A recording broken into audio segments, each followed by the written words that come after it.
Hello and welcome to this video overview of the Reflex control. This is the first of what will be several different drop-in circuit board replacements for original controllers, and this converts them to USB in its various flavors of X input, direct input, PlayStation 3, Nintendo Switch, and in some cases PlayStation 4 compatibility.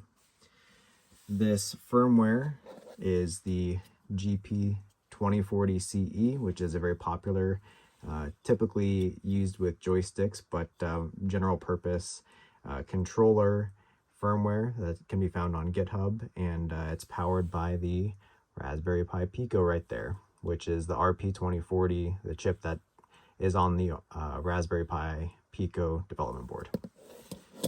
So installation is pretty simple. You're going to flip over the original controller and remove these 5 screws here with a Phillips driver.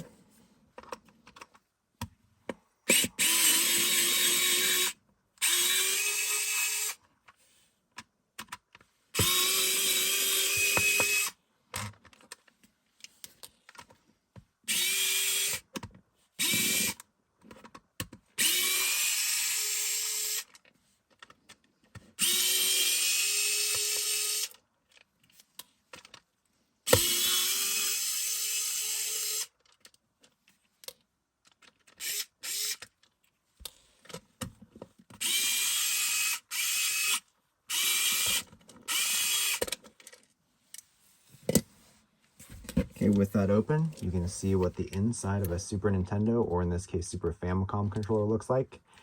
One thing that I wanted to improve on this controller, you can see here the original shoulder boards are kind of loose, and it leads to kind of a spongy feel. Same thing here with this one.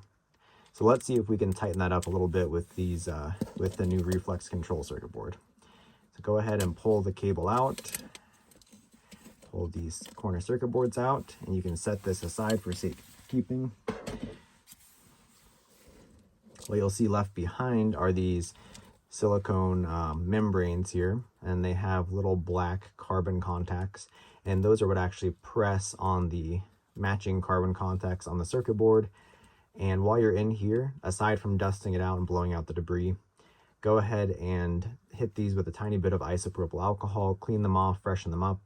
Don't leave behind any dust, oil, debris, and don't soak the pads, as they are silicone and they will that will wear down on the membranes. Installation in the reverse order. Simply take this Reflex control circuit board, drop it into place here.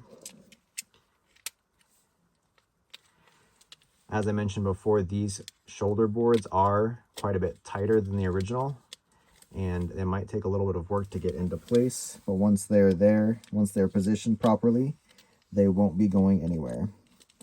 The R shoulder button in particular is a bit tricky to get situated.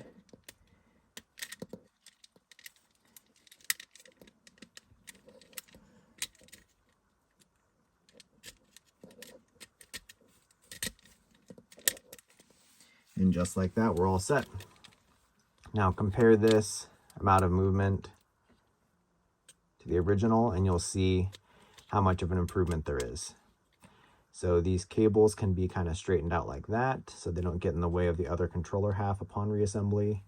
And then this cable gets routed like this. And I didn't mention before, but instead of doing a, let's say like 3-meter cable, which would be plenty long for everyone, some people prefer short cable, so I just made this little USB-C female port right here, and then you can attach whatever length, whatever your preferred controller cord is to that. So that should make it nice and flexible. All right, with that, we simply put the back shell back on.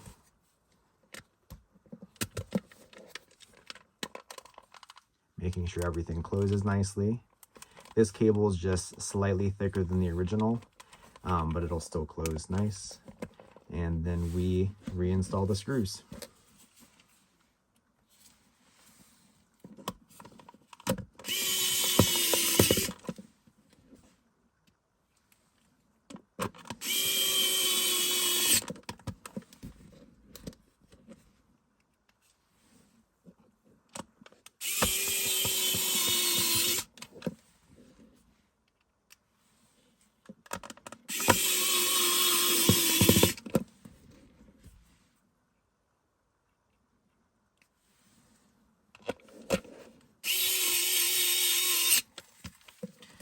And with that, we are ready to go. This is compatible with PC, Linux, PlayStation 3, like I said, PlayStation 4 if you know how to do it, and Mister as well, and Mac, which supports direct input. It'll also work on Steam, and again, you can emulate different modes. Those different modes I'll show in a separate document, and in general, this is programmed out of the box to work in switch mode and everywhere that supports switch controllers. To change the modes, you simply hold down some of these face buttons, or some of these buttons, can't remember which off the top of my head, and that will essentially, while you're plugging it in, put it into that mode. And once you put it into a mode, it stays there until you switch modes by holding a different button while plugging in the cable. You don't have to do it each time. Another cool feature of this is there's actually a web GUI you can use to configure it. Simply hold down Start while plugging in the cable to a computer, and then you go to 192.168.7.1 in a web browser, and you'll see the entire config page that's actually hosted locally on the RP2040 microcontroller chip. A couple other button combinations that are worth mentioning: if you need to reflash the firmware to something else for some reason, update it, whatever, simply hold up, select Start, and plug it in at the same time. So like this, plug in the cable, and it will show up as a flash drive. You simply drag and drop the new firmware file into it, and it'll reboot once the firmware is uploaded. Interesting other combinations. You can do select Start and left will change the D-pad to be outputting as the left analog stick. Select Start and right turns the D-pad into the right analog stick. Select Start and down makes it a D-pad, and that should be